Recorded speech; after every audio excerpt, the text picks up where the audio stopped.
Halo guys, kembali lagi bersama gua Nandi. Pada video kali ini gua akan membahas salah satu film yang berhasil bikin gua enggak habis pikir. Tidak pernah lupa, gua selalu mendoakan kepada Tuhan Yang Maha Esa agar kalian dan keluarga bahagia selalu ya. Film diawali dengan memperlihatkan seorang pria bernama David yang sedang bekerja di salah satu perusahaan keuangan. Lalu ia diajak ngobrol oleh salah satu teman kantornya yang bernama Corey, yang sudah terlalu lelah berkata kepada Corey bahwa ia ingin pulang saat ini juga. Tapi, Corey tidak mengizinkan David pulang karena hari ini adalah hari terakhir bagi wanita bernama Emily untuk bekerja di sini. Yang dimana Emily adalah wanita yang selalu diperhatikan oleh David di dalam kantor. Dengan kata lain, tidak ada lagi kesempatan bagi David untuk mendekatinya selain hari ini. Kemudian, Corey ingat bahwa hari ini ada perayaan malam Natal bagi seluruh pegawai. Ya, seperti biasa malam itu diisi dengan minum-minum sambil ngobrol yang tidak jelas. Sampai suatu ketika, David tidak sengaja melihat Emily dari kejauhan. Dari sinilah David memberanikan diri untuk menghampiri Emily yang lagi sendirian. Dikarenakan David adalah cowok yang kurang pede, jadinya obrolan mereka terasa canggung dan sedikit aneh. Ujung-ujungnya belum lama ngobrol David sudah ditinggal sama Emily yang ingin pulang karena kemalaman. Setelah itu, Emily pun pergi ke pinggir jalan sambil menunggu taksi yang akan datang. Tapi David kembali menghampirinya dengan harapan bisa mengobrol lebih lama lagi. Asyiknya mengobrol, taksi yang ditunggu oleh Emily malah kelewatan dan membuat dirinya harus menunggu lagi. Tentu saja, ini merupakan kesempatan bagi David untuk menawarkan tumpangan pulang bagi Emily. Berita bagusnya, Emily yang sudah kemalaman sama sekali tidak menolak tawaran David. Seketika itu juga David berkata kepada Corey bahwa ia akan mengantar Emily yang ingin pulang. Namun Corey yang tidak punya lagi uang cash memanfaatkan momen ini untuk ikut pulang bareng David. Mendengar hal itu, David merasa khawatir apabila Corey akan merusak kesempatannya bersama Emily. Ia pun berinisiatif untuk memberikan beberapa uang kepada Corey. Tapi sialnya, dompet David benar-benar terlihat kosong. Ditambah lagi teman-temannya yang lain malah mengaku tidak punya uang sama sekali. Mau nggak mau, David mengantar Emily pulang sambil membawa Corey di dalam mobilnya. Saking bebannya, Corey yang sedang mabuk malah tidak tahu HP-nya tertinggal di mana. Ia pun meminjam handphone David untuk memberitahu orang rumah bahwa ia akan pulang. Tapi belum saja selesai ngomong, handphone David malah kehabisan baterai. Di sisi lain, David yang terlalu canggung tidak tahu lagi harus ngomong apa kepada Emily. Sampai pada akhirnya Corey berkata bahwa ia sangat lapar dan ingin memakan pizza. Tapi David tidak enak kepada Emily dan tetap bersikeras untuk mengantarnya pulang.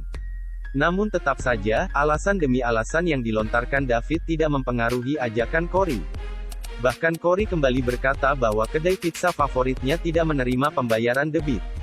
Seketika itu juga ia pun langsung pergi ke ATM terdekat agar si Corey bisa menarik uang cash. Bisa kalian lihat sendiri, waktu sudah menunjukkan pukul 1:30 malam dengan suhu -3 Fahrenheit.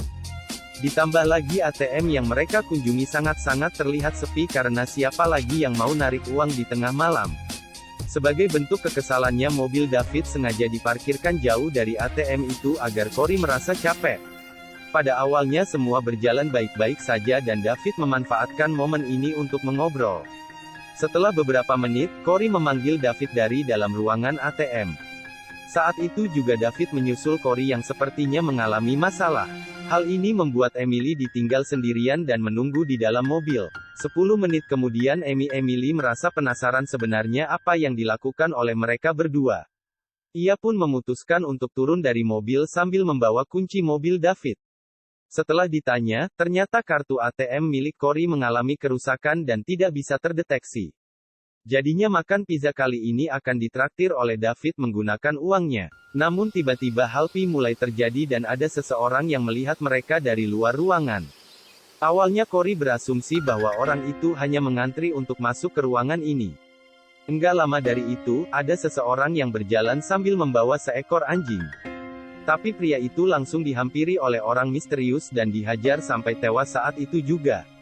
Dari sini mereka bertiga mulai sadar bahwa orang itu sama sekali bukanlah orang biasa. David pun berencana untuk menelepon 911 tapi handphonenya kehabisan baterai dan handphonenya Corey sudah hilang entah kemana, sedangkan handphone milik Emily yang merupakan satu-satunya harapan malah tertinggal di dalam mobil. Alhasil,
subuh dan tingkat suhu berada di -5 derajat.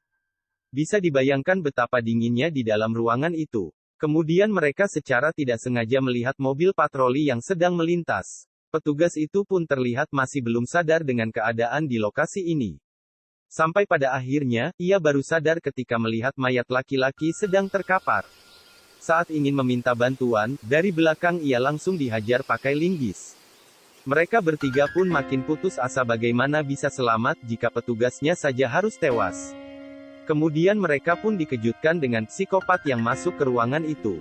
Tentu saja David dan Corey menghajar orang itu habis-habisan. Masih tidak puas, David mengambil tali gorden dan mencekik pria itu sekuat-kuatnya. Di sini mereka sudah merasa lega karena berhasil membantai psikopat itu. Namun ternyata Corey baru sadar kalau orang yang mereka bunuh bukanlah psikopat misterius. Setelah identitasnya diketahui ternyata orang itu adalah petugas kebersihan yang datang subuh untuk bekerja. Corey yang melihat jaket petugas itu langsung mengambilnya untuk ia gunakan. Di saat yang bersamaan, Corey sudah merasa tidak tahan lagi dan ia pun langsung pergi dari ruangan itu. Psikopat itu tidak terlihat sama sekali dan ia pun berlari sekencang-kencangnya.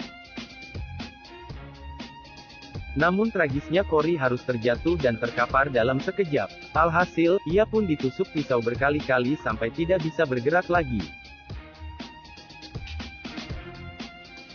Jujur saja, awalnya gua kira Corey terjatuh karena kena tembak. Tapi setelah dilihat-lihat lagi ternyata psikopat itu sudah memasang perangkap benang. Tidak lama dari itu, psikopat misterius mulai berjalan ke belakang ruangan dan mengambil sebuah selang air. Di sisi lain David dan Emily secara tidak sengaja melihat Corey yang masih bergerak. Ketika itu juga mereka berdua langsung berlari dan menggotong Corey untuk masuk ke ruangan itu. Itu semua dilakukan mereka karena tidak ada lagi kemungkinan untuk kabur dari tempat ini. Hebatnya psikopat itu mendorong mobil David agar menghalangi pintu keluar. Ya sudah jelas hal ini ditujukan agar mereka bertiga tidak bisa kabur kemana-mana lagi.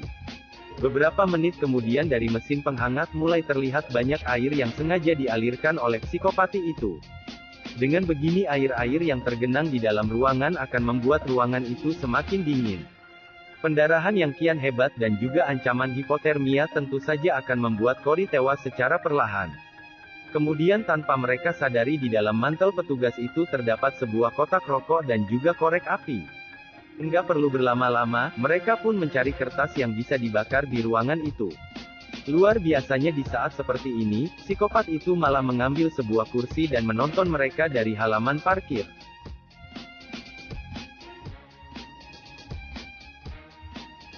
Sedangkan alat pendeteksi asap yang berada di tengah ruangan membuat David sulit untuk menggapainya.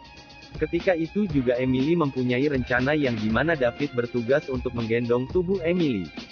Emily langsung naik di atas pundak David sambil membawa tempat sampah. Benar saja usaha mereka tidak sia-sia dan alat pendeteksi asap berhasil membunyikan sirine darurat.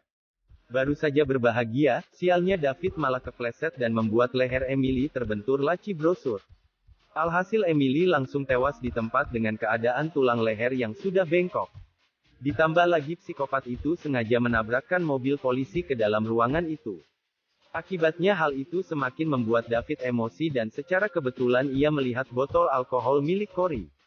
Dengan menggunakan botol itu, David berencana untuk membuat botol alkohol menjadi sebuah bom molotov.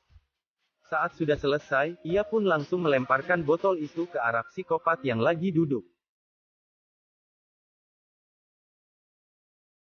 Tapi anehnya tidak ada sedikit pun teriakan yang terdengar oleh David. Namun ternyata psikopat itu hanya memasang jaket petugas di atas kursi.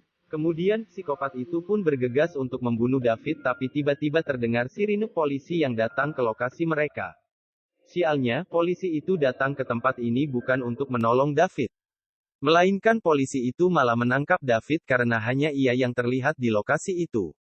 Dengan kata lain, David diduga melakukan pembobolan ATM maupun pembunuhan berencana. Ia pun sebisa mungkin menjelaskan semua yang terjadi tapi tetap saja tidak didengar oleh para polisi. Saat itu juga proses pemeriksaan terus dilakukan di lokasi tersebut sampai pagi hari. Yang bikin kesal, dari sekian banyak orang yang ada di tempat itu semuanya menggunakan mantel yang sama. Proses penangkapan dari David semakin diperkuat saat polisi memeriksa CCTV, yang dimana di dalam rekaman itu terlihat berbagai tindakan yang mencurigakan. Contohnya seperti David yang sedang merusak mesin ATM, David yang sedang mencekik seorang petugas, David yang sedang mendorong Emily sampai terjatuh, dan juga David yang memegang pisau di perutnya Corey. Hal ini juga menjelaskan kenapa psikopat tidak pernah masuk ke dalam ruangan ATM. Ya, sudah jelas, dia nggak mau masuk ke ruangan itu karena ada kamera CCTV. Lalu, kita diperlihatkan psikopat itu sedang berjalan pulang ke markasnya. Saat sampai ia langsung duduk di meja kerjanya dan terlihat semua gambaran yang sudah ia buat. Ternyata selama ini sebelum melakukan aksinya, ia sudah mengetahui posisi mana saja yang menjadi jalur pergerakannya. Dalam membuat rencana yang begitu matang, tentu saja psikopat ini sudah melakukan survei lokasi sebelumnya. Maka dari itu, ia sudah mengetahui mana saja titik CCTV yang terdapat di lokasi itu. Itu sedang menggambar rencana baru untuk lokasi ATM yang berbeda. Ya pada intinya kita jangan pernah merasa tidak enakan apabila diajak oleh teman kita. Sama halnya kayak David yang enggak enakan dan ujung-ujung mengalami malapetaka. Jadi kalau kita ngerasa enggak nyaman, enggak ada salahnya untuk berkata tidak. Oke deh guys, mungkin segini saja pembahasan dari film ATM sampai bertemu lagi di video berikutnya. Gua nanti cabut dulu.